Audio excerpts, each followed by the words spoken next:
Time again for Bird versus Bird, Robin edition. The European robin lives in Europe and sounds like this.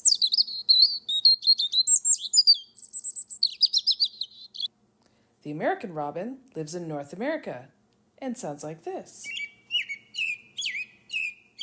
The American robin is about 25 centimeters long with the body about the size of a large potato. The European robin is 15 centimeters long, about the size of a slightly smaller potato.